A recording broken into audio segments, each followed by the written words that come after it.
일어나 아기와 그의 어머니를 데리고 이스라엘 땅으로 가라. 아기의 목숨을 찾던 자들이 죽었느니라 하시니. 아멘. 그 다음에 누가복음 1장 30절 33절입니다. 같이 읽도록 하겠습니다. 누가복음 1장 30절 33절입니다. 천사가 이르되 마리아여 무서워하지 말라. 내가 하나님께 은혜를 입었느니라. 보라 내가 잉태하여 아들을 낳으리니 그 이름을 예수라 하라. 아멘. 또 있죠. 그가 큰 자가 되고 지극히 높으신 이의 아들이라 일컬어질 것이요 주 하나님께서 그 조상 다윗의 왕위를 그에게 주시리니 영원히 야곱의 집을 왕으로 다스릴 것이며 그 나라가 무궁하리라. 아멘. 살아계신 아버지 하나님, 주 하나님 아들 예수 그리스도 이 땅에 오셨습니다. 우리가 그 사실로 인하여 오늘도 하나님 앞에 나올 수 있고 그 공로로 인하여 주님 앞에 섭니다. 거룩하신 아버지께서 정말 우리 입에서 단물과 같은 찬양이 나오게 하여 주셨사오니 이 시간에 하나님의 말씀도 쓴 향이 아니라 달디단 하나님의 말씀의 향이 되어 울려 퍼지게 하여 주시옵소서. 각 사람에게 예수 그리스도의 향기만 자라게 하옵소서. 예수님의 이름으로 기도하옵나이다. 아멘. 제가 실수를 했습니다. 읽고 나니까 좀 이상하다 했는데 마태복음 1장 20절인데 제가 잘못 오타로 2장 20절을 찍었어요. 1장 20절을 다시 한번 보도록 하겠습니다. 마태복음 1장 20절입니다. 같이 읽습니다. 이 일을 생각할 때 주의 사자가 현몽하여 이르되 다윗의 자손 요셉아 내 아내 마리아 데려오기를 무서워하지 말라. 그에게 잉태된 자는 성령으로 된 것이라. 아멘. 오늘 읽기는 마태복음 한 절하고 누가복음 한 서너 절 읽었는데요. 이 두 말씀을 가지고 설교하려고 하는 것은 아닙니다. 본문을 읽었으면 그 본문으로 설교를 해야지 무슨 소린가. 무슨 말씀이냐면 본문을 한 절 읽든지 여러 절 읽든지 간에 그 본문에 집중해서 설교를 하는 것이 일반적이고 지금까지 그래 왔는데 오늘은 조금 다르게 하려고 합니다. 그건 뭐냐면 한 사건에 집중해 가지고 깊이 보려는 게 아니고요. 여러 사건의 공통점을 좀 보려고 합니다. 보시면 자 여러분 예수님의 탄생이 있죠. 예수님의 탄생에 상관 있는 사건들이 꽤 많습니다. 예를 들면 사가랴가 세례 요한의 아버지 사가랴가 제사장으로서 직무를 감당하다가 천사가 나타나서 광야에 외치는 자의 소리, 그죠? 말라기야 예언한 엘리야의 심정을 가진 아들을 네가 낳을 것이다. 세례 요한의 출생 예고이면서 동시에 이 사람이 예수님의 길을 예비하는 자이기 때문에 예수님과 상관된 예언을 받은 겁니다. 우리가 지금 크리스마스 얘기하는 거예요. 그 다음에 어디죠? 갈릴리 나사렛에 마리아 조그마한 여자한테 가가지고 천사가 수태고지를 합니다. 성령으로 아이를 낳을 것이다. 백성 아이를 낳을 것이다. 그 다음에 누구에게 갑니까? 엘리사벳에게 갑니다. 마리아가 엘리사벳에게 갑니다. 세례 요한을 베고 있는. 가봤더니 엘리사벳이 뱃속에 아기가 막 뛰노는 거예요. 마리아가 예수 메시 요만한 걸 잉태하고 왔는데 예수님 오실 것 알고 벌써 뛰어노는 그 장면이 있고요. 그 다음에 또 요셉이 고민을 합니다. 아니 마리아가 어디 여행을 좀 갔다 오더니 아기를 배갖고 왔어요. 주여 한 서너 달 돼갖고 왔어요. 왜 그렇게 계산하냐면 세례요한이 예수님보다 6개월 빠른데요. 6개월 됐을 때 예수님 잉태 막 돼가지고 가서 그 집을 방문했는데 6개월 된 애가 해산할 날이 거의 찼을 때 세례요한이 거의 해산할 때가 되어서 마리아는 집으로 돌아왔단 말이에요. 그러니까 거의 3, 4개월이 지났던 얘기죠. 그러니까 마리아가 친척 집에 갔다 온다고 갔다 오더니 배가 이만큼 나와온 거예요. 조금 이렇게 나와 있는 거예요. 자, 그때 요셉, 마리아의 정혼한 남편, 약혼이 아닙니다. 요즘으로 말하면 식만 안 올렸지 혼인신고가 똑같습니다. 이 요셉이 마리아를 데리고 와야 되는지 말해야 되는지, 이거 정말 고민되는 이야기죠. 예. 제가 부임한 지 얼마 안 되죠. 금요기도회 때 한번 설교를 했어요. 수요일 날도 하고. 기억은 안 나시겠죠? 그래서 한 번 더 하다가 오늘은 좀 크게 보려고 이렇게 말씀을 드립니다. 간단하게. 자, 요셉이 천사가 와서 네 아내 마리아 데려오기를 무서워하지 말라 하고 마리아를 데리고 옵니다. 그 다음에 또 무슨 이야기가 있습니까? 호적하라 하죠. 그래서 내려갑니다. 어디로요? 베들레헴으로. 자, 예수님을 해산할 때 방이 없어요. 그래가지고 소마국간인지 말을 키우는 우리인지는 모르지만 하여튼 짐승의 우리가 있는 데서 나가지고 구유에 애를 뉘어놓습니다. 그때 베들레헴 근처에 벳핫게렘이라고 추정되는 곳에 레갑 족속의 후예들이 살았는데 천사가 가서 너희를 위하여 구주원하셨다 하면서 알려주고 막 찬송을 합니다. 그러니까 목동들이 양을 두고 베들레헴으로 갑니다. 증거가 뭐냐면 했더니 구유의 누이나이라고 그랬어요. 그래 가서 보고 경배하고 하나님이 하신 말씀이 응함에 대하여 감사 찬송하고 돌아갔다 했습니다. 또 하나는요. 동방박사들이 예루살렘에 이르렀습니다. 별을 보고 왔다네요. 엄청난 사건이죠. 별을 보고 예루살렘에 와서 유대인의 왕으로 나신 이가 어딨냐 그랬더니 헤롯 대왕이 율법의 전문가들을 불렀습니다. 그 사람들이 하는 말이 베들레헴입니다. 그러면서 구약 성경을 이용해서 가르쳐 줍니다. 자, 그리고 나서 동방 박사들에게 당신들이 베들레헴 가서 왕을 찾거든 경배하고 나에게도 와서 알려달라. 그러면 나도 가서 경배하리라 그랬습니다. 그런데 동방 박사들이 와서 경배한 다음에 천사가 꿈에 나타나서 하는 말이 헤롯이 아이를 죽이려고 하니까 너희는 다른 길로 집에 돌아가라 그랬습니다.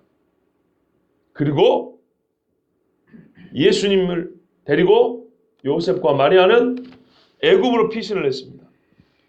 그 찰나에 헤롯 왕은 군대를 보내가지고 베들레헴에서 2살 밑으로 애들은 다 죽였습니다.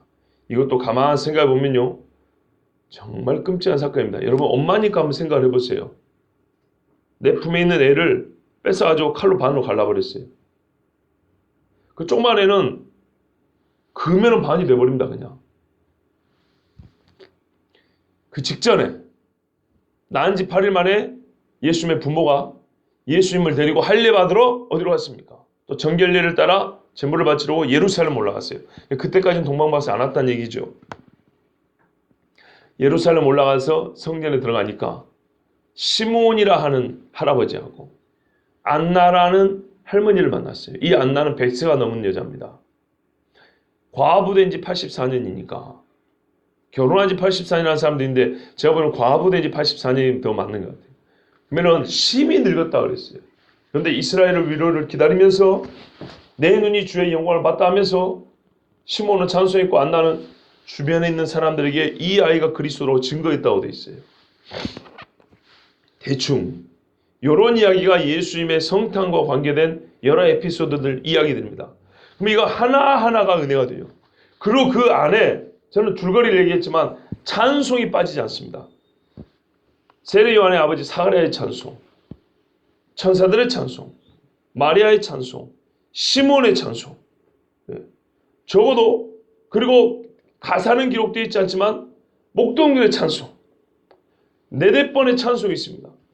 이 찬송들을 가지고 성탄절 찬양곡을 만들면 그렇게 좋겠지만 이 세상은 썩어빠진 세상은 캐롤을 만들기 좋아해도 성경에 가사가 나와 있는데도 곡을 안 붙여요. 기억나십니까 여러분? 성경에 찬송이 이렇게 성탄 찬송이 많은데 이걸 곡을 붙여갖고 부른 적이 있습니까? 기억 있습니까? 없지요. 진짜요. 찬송이 얼마나 많은지 몰라. 자, 그러니까 이 하나하나 찬송도 보고 그 사건들의 인물과 대사들 어떤 일이 있었는지 이렇게 살펴보면 얼마나 큰 은혜가 된지 모릅니다. 그리고 성탄에 관하여 전하고 싶은 말씀이 하나님이 엄청나게 많은 거예요. 제가 오늘 여러분이 이거 하나하나는 앞으로도 교회가 많고 또 예전에도 몇 번 했으니까 오늘은 조금 다른 이야기를 하려고 합니다.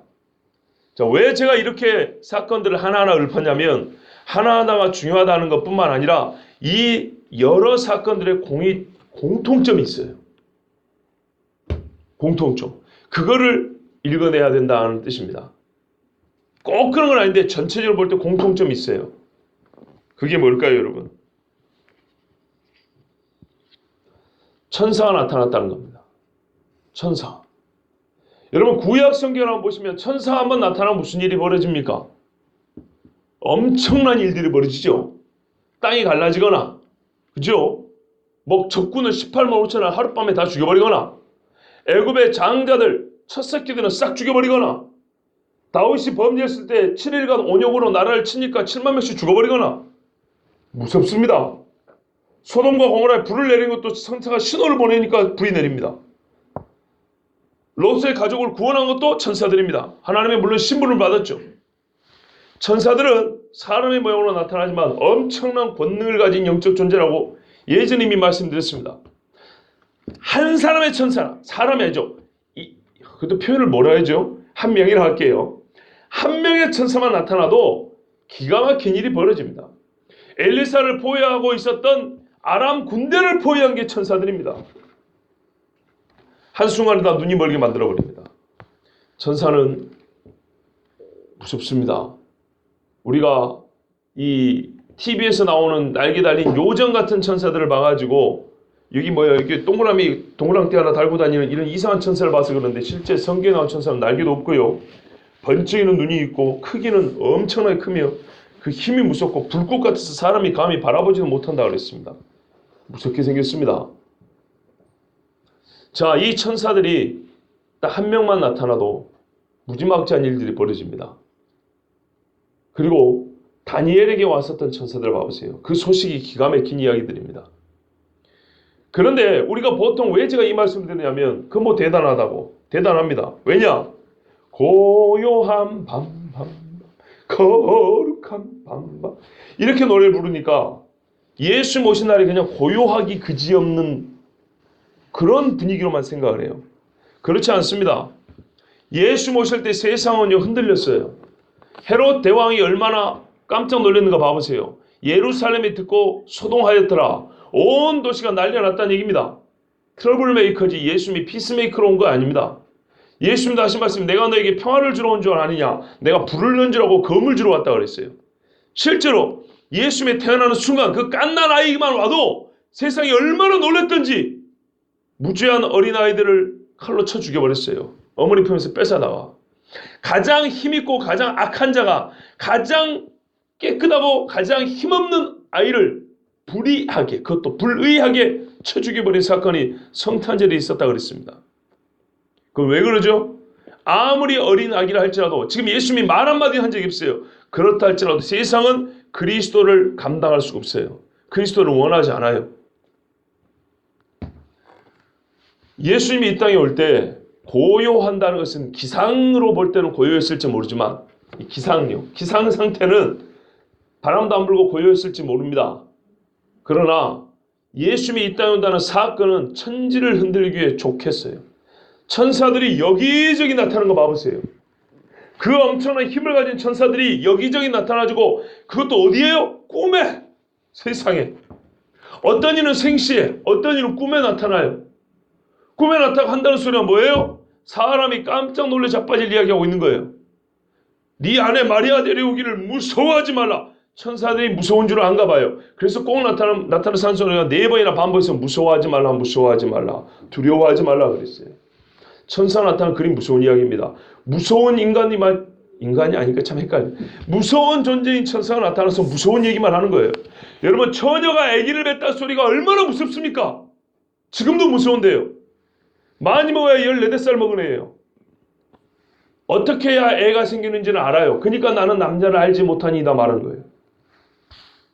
아무것도 모르는 애 같으면 그냥 신기하다 할 것인데 어떻게 애기가 생기는지를 아는 소녀에게 나타나서 천사가 하는 소리가 하나님의 은혜를 입으니요. 무슨 내가 은혜를 입었다고 했더만 애가 생긴다는 거죠. 기가 막히게 기절초포할 이야기죠. 거기다가 율법 시대에 말이죠. 2000년 전 유대의 땅에 오늘날 자유분방한 한국에서도 감당하기가 어려운데 2000년 전에 율법으로 가득한 유대 땅에서 이게 감당할 이야기입니까? 누가 가르쳤어요? 천사가. 그렇더만 정원한 남자가 고요히 끊으려고 그랬어요. 인정하면 내 새끼라는 걸 인정해야 되는 거예요. 동시에 뭐예요? 내가 그 애기 아빠라는 거예요. 내가 율법을 어겼다는 걸 증명하는 거고. 그러나 요셉은 의로운 자라고 그랬죠. 죄가 죄를 안 지었습니다. 그런데 애기 아빠라는 걸 인정하면 어떻게 해요? 제가 죄를 지었습니다. 이 소리예요. 억울하지만 거짓말도 할 수 없는 거죠. 그래 요셉은 끊으라고 했어요. 그렇다 보니 또 말을 하자니 잘못되면 마리아가 돌에 맞아 죽게 생겼어요. 극단적으로 하면. 그래서 조용하게 끊으라고 그랬어요. 나도 살고 니도 살라고. 그런데 천사가 와서 어떻게 했다고요? 꿈에 나타나서 보통 무서운 이야기가 아니에요. 여러분 귀신만 봐야 무섭습니까? 감당할 일을 넘어서는 일을 경험할 때 우리는 무섭다 그러죠. 무서워요. 네 아내 데려오기를 무서워하지 말라. 예? 총각 입장에서 남의 애를 뵌 여자를 데리고 온다는 것은 무서운 이야기입니다. 일평생에 정말 감당이 어려운 전설의 고향 구미호 보는 것은 이 게임이 안 될 정도로 무서운 이야기입니다. 그런데 요셉은 꿈에 나타난 천사를 보고 개꿈이라고 취급 안 했어요. 꿈에서 본 걸 누가 알아요? 그런데 그걸 진지하게 받아들이고 아멘 했어요. 그 무슨 말입니까? 비록 꿈이었지만 천사는 생시에 만나는 것 이상으로 아주 진지하고 진짜로 요셉에게 나타났다는 얘기입니다. 그 외에도 있지요. 동방박사들도 꿈에서 나타났고요. 그 생시에 본 사람은 목장들, 마리아. 이 사람들은 생시의 천사를 봤습니다. 여러분 예수님이 이 땅에 온 사건은 천지가 진동할 만한 사건이었습니다. 하나님께서 단일 사건에 이렇게 많은 사람에게 여러 횟수에 걸쳐서 천사를 보낸 적이 역사 이래로 없습니다. 성경이 찾아봐 보세요. 있는가? 이게 공통점이라는 거예요. 특징입니다.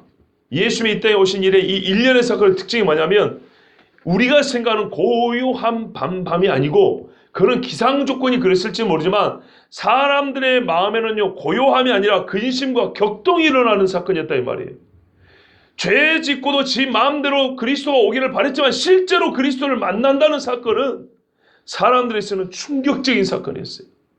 그리고 하나님께서는 이 사건을 알리기 위하여 인류 역사상 유례가 없을 정도로 천사를 많이 보냈어요. 집단도 보냈죠. 천사의 무리가 나타나 찬송하였으니. 그죠? 여러 횟수로 보냈고 꿈과 실제 생시에 여러 가지 방법을 보냈고 한 명의 천사를 보냈고 집단적으로 보내기도 했고 여러분 하늘의 존재인 천사가 이 땅에 나타났는데 그들이 가장 많이 동원된 사건 그들을 통해서 알려진 사건이 뭐라고요? 예수님이 이 땅에 오신다는 사건이었어요. 그만큼 이것은 하나님 입장에서 최고로 중요했다는 이야기입니다. 그 다음에 여러분 우리 주님 다시 오실 때 누가 먼저 앞장서죠? 천사들입니다. 하나님의 나팔 소리와 천사장의 호령 소리로 그죠? 천사들 이끌고 내려온다 했습니다. 구원받은 성도들이 이끌고 천사들이 길리며 빠방 하고 옵니다. 그러니까는 초림의 예수님이나 재림의 예수님이나 그 오신 위엄과 능력과 권세와 영광은 다를 바가 없다는 얘기입니다. 우리 눈에 보기에는 어린아이로 왔지만은 천사들이 먼저 앞장서서 왕의 오심을 우리가 물러가라 하고 행차하죠. 그런 것처럼 천사가 와서 미리 세례 요한보다 앞서서 길을 예비하고 사람들의 마음을 준비하고 왕을 알아볼 수 있도록 왕 맞을 그 영적인 눈을 띄워주는데 귀를 열어주는데 천사들이 앞장섰다는 겁니다. 이게 첫 번째입니다. 그리고 천사들이 했던 말 중에 뭐가 있습니까? 두려워하지 말라, 두려워하지 말라 그랬어요. 천사를 만난 것도 두렵지만 천사가 전해준 소식이 또한 두려웠습니다. 예수님이 이 땅에 온다는 소식은요. 이 세상 사람들이 뭣도 모르고 성탄절에 크리스마스라고 좋다고 파티하고 놀고 먹고 여행 가고 지들 마음대로 살죠. 아니요. 성탄절을 제대로 알게 되면 어쩐지 아십니까? 무섭습니다. 왜 하나님이 천사를 그렇게 보냈을까? 뭐 한다고? 하나님이 왜 그렇게 무서운 일을 진행했을까? 뭐 때문에요? 요셉이 한 말이 이 아들은 자기 백성을 죄에서 구원할 자이심이라 그랬죠. 마리아에게는 뭐라고 하지 않습니까? 지극히 높으신 이의 아들이라 일컬음을 받을 것이요. 갓난아기란데 갓난아기 정체를 미리 말해줬어요. 우리가 보통 애를 낳고 보기에 좋으면 얘가 나중에 자라서 훌륭한 장군감이다. 한 대가리 해먹겠네. 이런다고요. 이거는 사람의 바램이죠. 바램이 아니고 예수님이 이 땅에 오기 전부터 뭐냐면 정확하게 알려줬어요. 왕이라고. 우리의 구원자라고. 예? 거기다가 또 하나 시몬이라는 할아버지는 마리아에게 이렇게 예언을 했습니다. 칼이 네 마음을 찌르듯 하리라. 이런 많은 사람의 속 생각을 하나님 앞에 드러내게 하려 함이라 그랬어요. 십자가를 얘기한 겁니다. 어머니의 가슴에 칼이 들어와서 가슴을 도려내는 것 같다. 그거는 자식이 먼저 죽을 때죠. 마리아가 갓난 애를 안고 8일밖에 안 된 애를 안고 왔더니 세상에 축복을 해줘도 유분수인데 말이에요. 축복을 해줘도 시원찮을 판에 저주에 가까운 이야기죠. 이 아들 때문에 어머니인 네 가슴이 칼로 찌르는 것 같을 것이다. 여러분 그런 기도 받고 싶습니까? 애기 낳고 왔는데 제가 여기서 기도를 해주면서 얼마 못해서 칼이 네 마음을 후벼 팔 것이다. 그런 기도에 아멘 나오겠어요? 무서운 이야기입니다. 무서워하지 말라. 무서워하지 말라. 왜 천사가 반복인지 아시겠죠? 예수 나심은 사람들에게는 평온한 소식이 아니고 무서운 소식입니다. 이 땅에 이제 하나님의 구원 역사가 이제 시작이 됩니다. 실제로. 거기에 많은 사람이 뭐가 드러나요? 속 생각이 드러나요. 무섭지 않습니까? 죄 지은 사람이 죄 지은 게 드러날 때 제일 무섭죠. 그죠? 그리고 경찰에 잡혀갈 때 무섭고요. 재판장에 끌려갈 때 무섭고요. 마찬가지예요. 하나님 앞에 죄 지었죠. 아무것도 모르고 살다 어느 날 성령이 나를 확 꼬집어줍니다. 너 이런 죄 지었지. 자기 양심이 무섭습니다. 그 다음에 이게 알려진 게 무섭고요. 재판장에 끌려간 게 무섭습니다. 다 무서워요. 어찌해야 됩니까? 회개하면 됩니다. 지금 이 순간에 여기 앉아있는 여러분도 만약에 제가 투시 능력이 있어서 여러분의 속생활을 읽어낸다고 한번 생각해 보세요. 교회 오겠습니까? 무서워서 안 와요. 그죠? 저는 알아요. 여러분은 능력 많은 목사를 원하면서도 실제로는 별로 원하지 않아요. 능력이 많으면 보통 피곤한 게 아니에요. 겁나게 잘 봐야 돼요. 목사한테 잘 봐야 된다고요.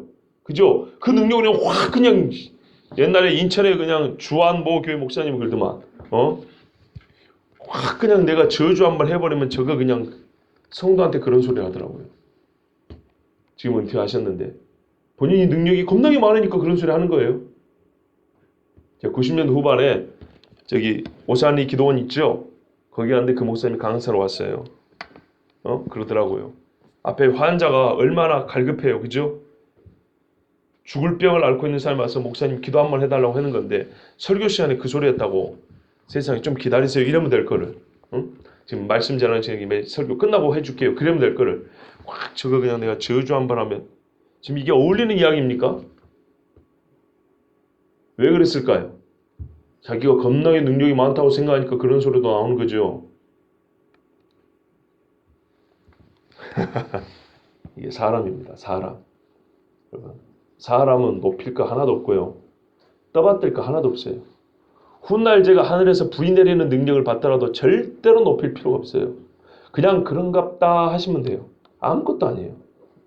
그 아무것도 아니에요. 자, 사람들이 하나님 앞에 나와서 무서워했어요. 이게 예수님이 오실 때 일어난 사건입니다. 이 두 가지를 꼭 기억하십시오. 그리고 제가 오늘 또 한 가지 이제 두 번째 큰 주제입니다. 그게 뭐냐면 오늘 설교 주제가 왔습니다. 육하원칙. 그리고 누구에게 그랬죠? 자, 예수님이 이때 오신 사건을 육하원칙함에 의해서 말씀을 보면 사실 하나하나 찾으면 좋겠는데 시간이 너무 많이 걸리기 때문에 요약하면 이런 거죠. 우리가 보통 육하원칙하면 누가 그러죠? 누가? 하나님이. 이 일은 주관하신 거예요. 하나님이 주관하셨죠. 또는 하나님의 사자가 알렸습니다. 그죠? 예수님의 출생과 관련된 사건들을 보면 하나님이 또는 하나님의 사자가 골로새서에도 보면은 하나님께서 모든 예수님을 이 땅에 보내신 일에 주체로 되어 있어요. 주어로 나와 있다고요. 그러면은 무엇을 하나님의 아들 예수 그리스도를 이 일의 목적은 하나님의 아들 예수 그리스도를 알리는 일. 그렇죠? 내용은 하나님의 아들이고 목적도 하나님의 아들을 알리는 일. 이것을 그냥 무엇이라고 할 수 있어요? 자, 누가 무엇을 왜요? 자기 백성을 구원할 자이십니다. 하나님의 아들로 일컬음 받게 하시려고. 그죠? 그리고 각 사람의 마음을 드러내게 하려고. 우리가 죄인인 걸 알고 하나님 앞에 와서 구원받게 하려고. 그죠? 이거는 읽어보면 다 나오는 이야기고 우리가 다 아는 말씀이에요. 그 다음에요. 어디서요? 나사렛에서, 베들레헴에서, 예루살렘에서, 저 멀리 동방까지. 동방에서 하나님이 역사하셨어요. 그죠? 언제요? 누가복음에 보면 가이사 아우구스투스가 로마 황제일 때, 예, 로마의 초대 황제 여러분 아시죠? BC 30몇 년부터 AD 10몇 년까지 있었던 옥타비아누스라는 사람입니다. 그리고 구레뇨가 수리아의 총독일 때, 헤롯 왕이 유대인의 왕으로 있을 때, 역사적으로 언제? 거기서요. 그 다음에 어떻게 해요? 아까 말한 거예요. 천사를 보내서 현몽과 현시하여, 그리고 별을 통해서, 별도 빼놓으면 안 돼요. 별을 통해서. 그리고 예수님을 직접 만나기도 했죠. 시몬과 안나는 목자들은, 동방박사들 만나기도 했죠. 예, 이런 식으로. 왜? 왜 얘기했던 거야 아까? 했죠. 예. 자, 그러면 대충 육하원칙이 맞죠? 그죠? 예, 이거는 우리가 지금까지 다 아는 바입니다. 근데 오늘 하나 이제 두 번째로 알고 싶은 뭐냐면, 첫 번째는 천사 이야기였고요. 두 번째는 누구에게가 빠졌습니다. 누구에게? 예수님이 이 땅에 오신 이 소식을 하나님께서 천사를 통하여 예수 그리스도를 아우구스투스 황제 시절에 꿈과 현실을 통하여서, 그죠? 우리에게 구원의 소식을 알렸어요. 그런데 육하원칙에 빠진 하나가 있는데 그게 뭐냐면 누구에게 그 일을 하셨냐 이 말이에요. 육하원칙은 순전히 이 일을 행하는 자에 집중해서 말하는 건데 대 이상 있을 거 아니에요. 그죠? 기사를 쓸 때는 그러지만 독자가 누구냐 이 말이죠. 그런 것처럼 이 육하원칙에 입각해서 우리가 설명할 수 있는 이 예수님의 탄생을 누구에게 알려줬냐고요. 누구에게 알려줬습니까? 동방박사에게, 목자들에게, 요셉과 마리아에게, 사가랴와 엘리사벳에게, 그리고 헤롯 대왕에게. 그죠? 여기서 알 수 있는 게 뭐냐면 첫 번째 약속의 자녀들을 알려준 겁니다. 여러분, 목자들은 누굽니까? 예레미야 35장 19절에 나올 때 레갑 족속, 예레미야가 술 마셔라 해도 안 마셨던 그 사람들, 이 금요일날 나오셨으면 다 자세히 들은 이야기인데 이거를 지금 반복할 수는 없습니다. 예레미야 35장 19절에 보면 그러므로 레갑 족속의 후예가 내 앞에서 설 날이 끊어지지 아니하리라. 항상 내 앞에 서 있어야 약속을 받습니다.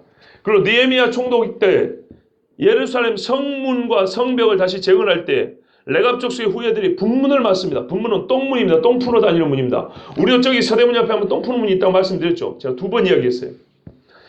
그 옆에 남서쪽으로 조금 내려가면 베들레헴입니다. 예루살렘과 베들레헴 사이에 핫게렘이라는 동네가 있어요. 한 2km씩밖에 거리가 안 돼요. 거기에 레갑 족속의 후예들이 살았습니다. 거기를 통치하고 요즘 말하면 2장 정도 먹어가면서. 왜요? 베들레헴에 약속의 씨가 온다는 걸 알기 때문에 그 지역에 살았던 거고, 천사는요 딱 한 번 그날 밤에 딱 한 무리들에게 가서 예수 나신 소식을 전하는데 아무렇게나 한 거 아니에요. 사람들은 이 민중신앙에 입각한 사람들, 해방신앙, 저 남미에 이 못 사는 사람들에게 복음을 전하고자 하는 사람들은 집중해서 뭘 말합니까? 목자들, 가난한 자들에게 가서 복음을 전했다고. 가난한 자들에게. 개똥 같은 소리예요. 하나님은요 가난한 자보다 앞서서 찾아가는 사람은 약속의 자녀입니다. 약속의 자녀. 예? 유대인보다 가난한 사람이 얼마나 많은데 왜 하필 유대인이에요? 약속의 자녀니까 그들에게 먼저 한 거예요. 약속의 자녀니까. 그 레갑 족속의 후예들에게 하나님은 아무나 택한 게 아니에요. 천사를 아무한테나 보낸 거 아니에요. 무대기로 그냥 돌려갖고 찍어갖고 보낸 게 아니라고요. 가난하기로 하면 걔들보다 가난한 사람은 진짜 거지들, 문둥병 환자들은 저 성 밖에서 지들끼리 죽고 못 사는, 거의 죽기 직전에 그런 사람 얼마나 많은데요. 차라리 그들한테 가서 전해야죠. 또 어떤 사람은 예수님이 나중에 목자잖아, 목자. 그러니까 목자들한테 아니에요. 여러분, 유형적으로 볼 게 아니고 약속을 했기 때문에 먼저 한 거예요. 요셉을 보낼 때도, 천사를 요셉한테 보낼 때도 뭐라 하는지 아십니까? 성경에 다윗의 자손 요셉아 이렇게 부릅니다. 왜 요셉에 갔다고요? 다윗의 자손이니까 그렇게 간 거예요. 주여. 자, 그리고 왜 마리아한테 갔을까요? 처녀가 마리아밖에 없습니까? 그렇지 않습니다. 마리아는요, 집안으로 보면 다윗의 집안이고 아론의 집안입니다. 무슨 말인지 아시겠어요? 아론 제사장 집안이고 다윗 왕족입니다. 왕이면서 제사장인 예수님을 말해주기에는 처녀이면서 이 두 가지 조건을 갖춘 사람 마리아입니다. 거기다가 어쨌거나 하나님은 예수님을 인간 어머니의 손을 통해서 키워야 되잖아요. 그죠? 기저귀를 떼야 될 것이며 숟가락질을 배워야 될 것이고 또 오줌 가르쳐도 배워야 될 것이고 하나님 말씀도 배워야 될 거 아닙니까? 그죠? 우리가 이런 말 잘 쓰죠. 누구에게나 하지만 아무에게나는 아니라고. 그렇죠? 누구에게나 하나님은 그런 은혜를 줄 수 있지만 아무한테나 준 게 아니에요. 마리아를 봐보세요. 14살밖에 못 먹은 애가 하나님 말씀 얼마나 잘하는가. 천사가 전해준 하나님 말씀은 듣고 다 이해해요. 그리고 아멘이에요. 믿음이 얼마나 좋은가 몰라요. 하나님과 심히 가까이 있었던 여자입니다. 가까이. 사무엘을 보내고 싶은데 아무한테나 보내요? 한나같이 기도하는 어머니가 보낸 거예요. 한나가 기도해서 사무엘을 받았다기보다 하나님께서 그 민족을 모시고 누군가를 통해 주셔가지고 누군가를 통해서 사무엘이라는 아이를 보내고 싶은데 누구를요? 기도 안 하고 수나 퍼먹는 낮수나 퍼먹는 아줌마한테 보낼까요? 아니면 기도하는 아줌마한테 보낼까요? 여러분 같으면 누구를 택하겠어요? 누구나 가능하지만 아무한테나 보내질 않아요. 하나님이 하나님의 말씀을 어려서부터 약속을 기다리는 여자 마리아한테 보낸 거예요. 자, 약속의 자손들에게 천사를 보냈습니다. 이게 공통적입니다. 두 번째는요. 가난한 자와 소외된 자들에게요. 그건 나중 이야기입니다. 그걸 부정하는 게 아니에요. 그건 나중이에요. 첫 번째로 그래가 만든다고요. 요즘 시대는요. 꼭 거기에 집중을 해요. 예수님이 왜 죽었어? 나의 죄 때문에 얘기 안 하고 딴소로 빙글빙글 돌리는 것처럼. 예수님이 왜 왔어? 자기 백성을 죄에서 구원할 자이시라 이거 말하고 싫으니까 평화를 위해서, 치유를 위해서, 가난한 자와 소외된 자를 위로하기 위해서. 그거는 저 후순위라니까요. 후순위. 아직 멀었어요 여러분. 이제 목적은 그렇고 대상을 얘기하고 있어요. 우리 지금 누구에게 보냈냐고요? 약속의 자녀에게 먼저 왔어요. 그 다음엔요. 가난한 자요? 아니요.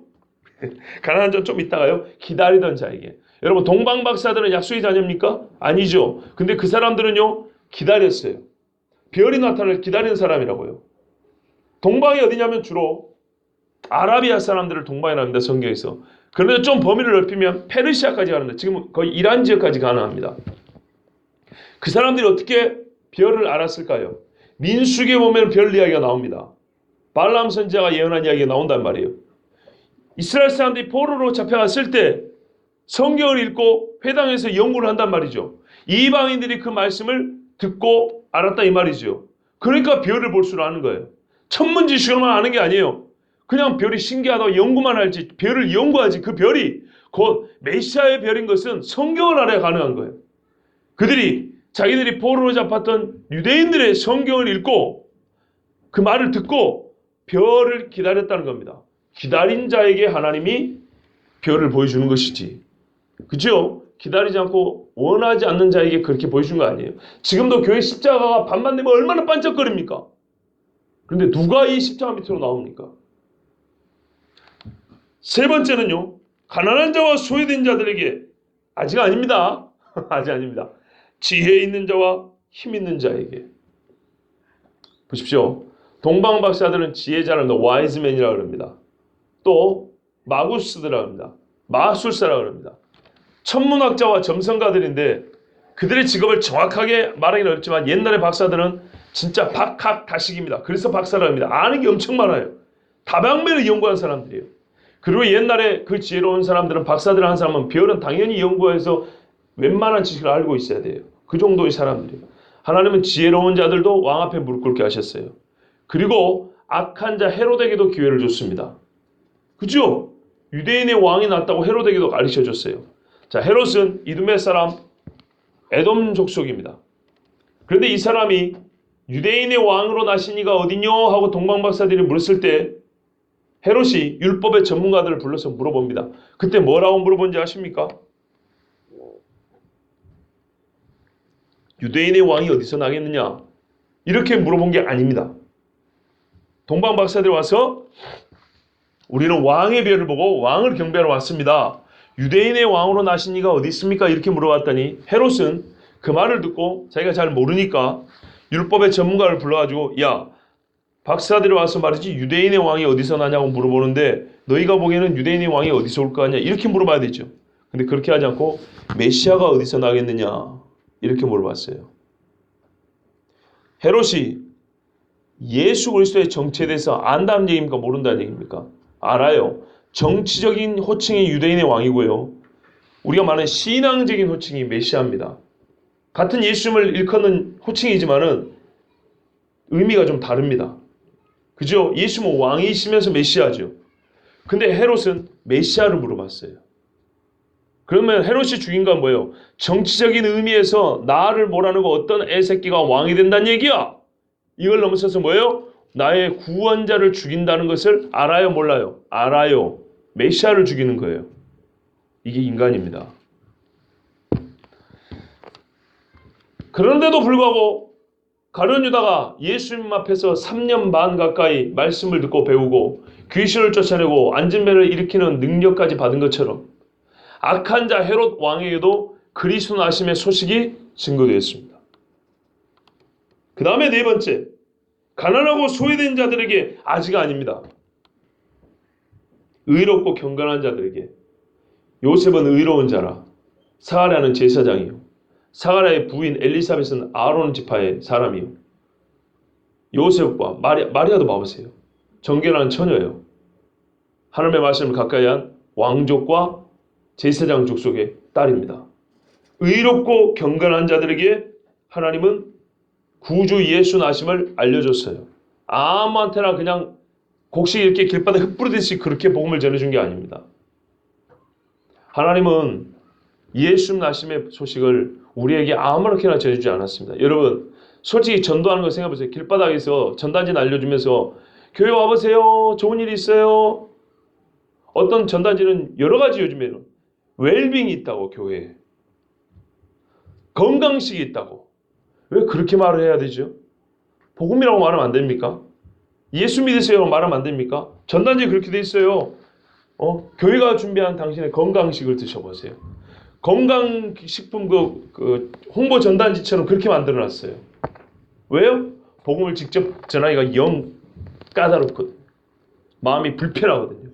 전하는 자가 그런데 듣는 자가 어떻게 듣겠어요? 그러면 솔직히 한번 들어보세요. 그런 식으로 복음 전하면 예수 믿습니까? 믿냐고요.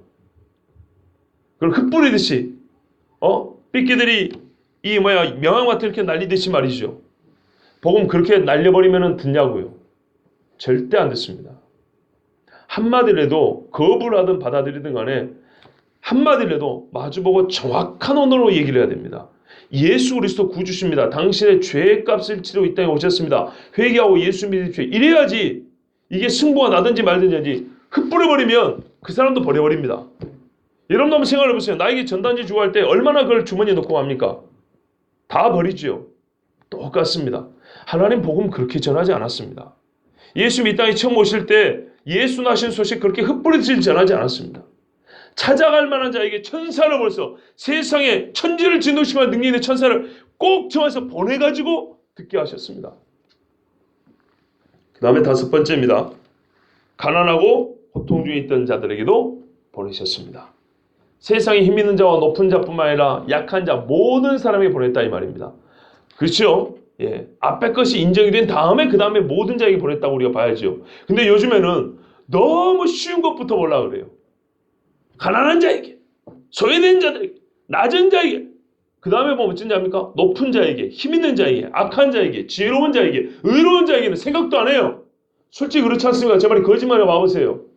예수 나심 소식을 가난한 자와 소외된 자들에게 우리 주님은 오셨습니다. 그들에게 예수 나심의 소식을 전했습니다. 그런 다음에 의로운 자에게, 경건한 자에게, 기도하고 있던 자에게, 기다리던 자에게, 지혜로운 자에게, 힘 있는 자들에게, 멀리 있는 자에게, 이방인에게, 약속 있는 자에게 이런 설교 들어보셨습니까? 거의 못 들어보셨죠? 그래서 순서도 중요한 거예요. 어떤 거는요 순서를 바꿔버리면 그 다음에 죽어버리는 경우가 있어요. 그래서 제가 요즘 사람들이 좋아하는 가난한 자와 소외된 자를 뒤로 뺀 겁니다. 그들에게 전하지 않았다는 얘기가 아니에요. 근데 요즘 시대는 복음을 복지로 바꿔버렸기 때문에 복지가 나쁘다는 것이 아니라 복음을 제쳐버리고 복지를 바꿔버리기 때문에 가난한 자와 소외된 자와 고통 중에 있는 자와 울고 있는 자에게 복음을, 그러면은요, 웃고 있는 자에게는 복음이 안 갑니까? 부자에게는 복음이 필요 없습니까? 사개오는 뭐예요 그러면? 세리마태는 뭐고? 지식 있는 사도 바울은 뭐예요 그럼? 로마 황제 친척들 중에도 예수를 믿는 자가 있었다는데 그 귀족들은 뭐냐고요? 가난한 자와 소외된 자들은 어떤 의미에서 특별히 강조할 필요가 없어요. 너무나 많이 듣고 너무나 잘 알기 때문에. 여러분, 제가 오늘 이 말씀을 전한 이유는 크게 두 가지입니다. 첫 번째는 고요한 밤으로만 생각하면 착각이라는 겁니다. 천사가 다니엘 사건에 이렇게 많이 나타나가지고 이 엄청난 일을 저지르고 다녔습니다. 두 번째, 성탄절을 생각하면 고요한 밤과 더불어서 따뜻함만 생각하면 골치 아프다 이 말입니다. 틀렸다는 얘기입니다. 가난한 자와 소외된 자를 생각하기 전에 약속을 먼저 생각해야 되는 겁니다. 쉽게 표현할까요? 시끄러웠어요. 성탄은 시끄러웠다고요. 두 번째는요, 가난한 자가 아니라 약속을 기다리는 자들에게 먼저 소식이 전해졌어요. 약속. 그러니까 세상이 시끄러워진 거예요. 약속을 바라지 않은 자들에게는 시끄러울 수밖에 없었어요. 꿈도 꾸지 못했던 일이죠. 왜 우리는 성경이 보여주는 성탄의 이 참모습을 뒤로 빼버리고 우리 인간들이 보고 싶은 고요하고 추우니까 따뜻하고 하도 시끄러우니까 조용하고 하도 어렵게 사니까 부유함을 원하고, 그죠? 자기가 죄를 많이 지으니까 죄는 좀 짓도록 허용도 좀 해주고, 1년 마지막에 내 1년 내내 고생했는데 좀 노는 어때? 누가 노는 걸 뭐라 그래요? 죄 짓고 노니까 뭐라 그러지? 주님을 경배할 줄 모르고 노니까 그러죠? 그렇지 않습니까? 마지막 스포트를 내가지고 1년 성과를 달성을 해야 돼.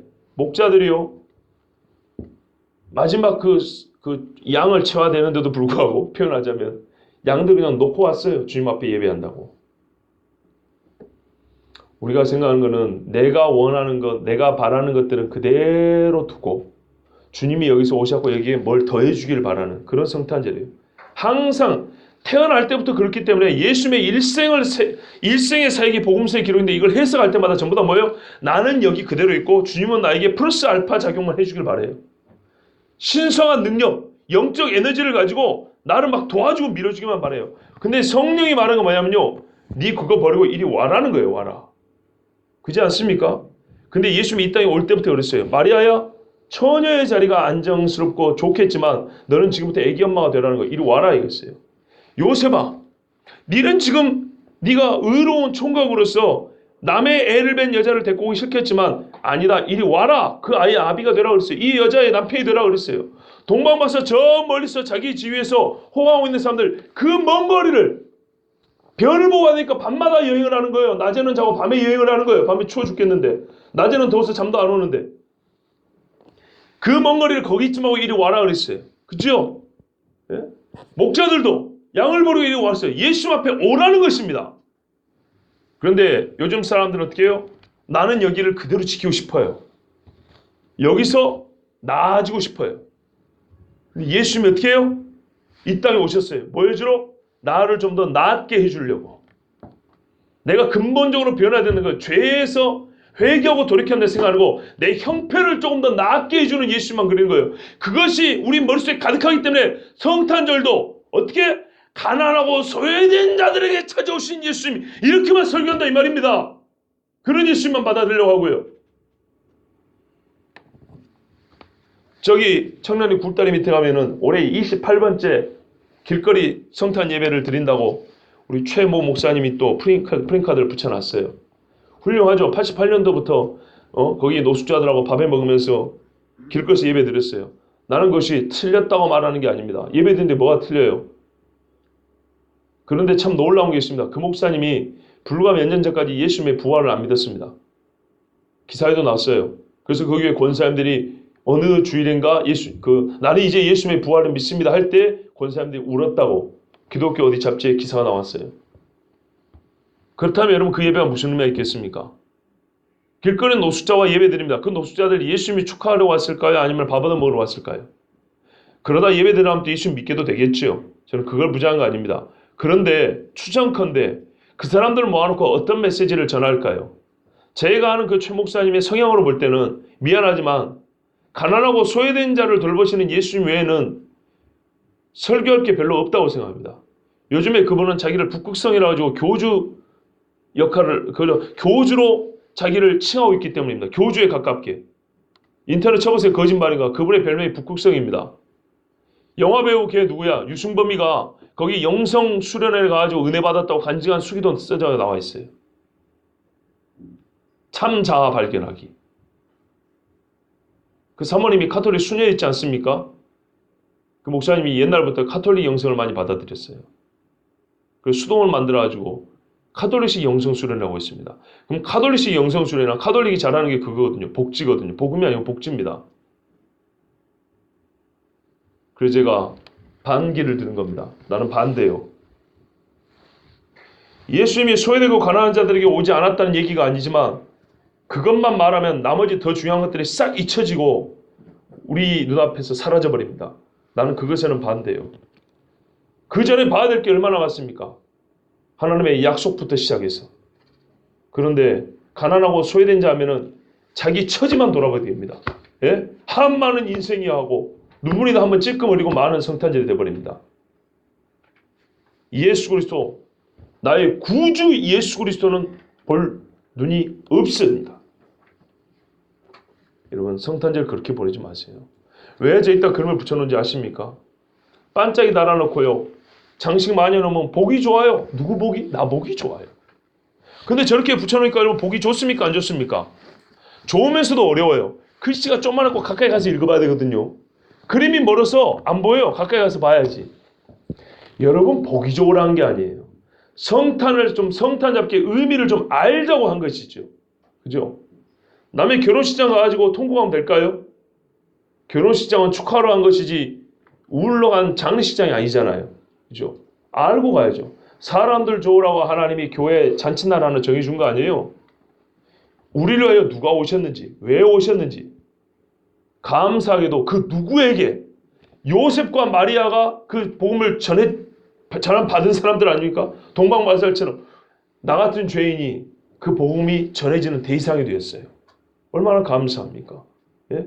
그 복음이 나에게 누구에게 전해졌다 했더니 성경에 이 사람 기록된 이 사람들처럼 나에게 전해진 거예요. 나에게 세상에 이 천사들이 전한 소식이 말이죠. 그런데 여기에 대해서는 전혀 감흥도 없고 감사할 줄도 모르고 왜 전한지는 모르고 그냥 어디서 많이 들어본 소리 소외되고 가난한 자들이에요. 낮고 천한 자리에 오셨다고.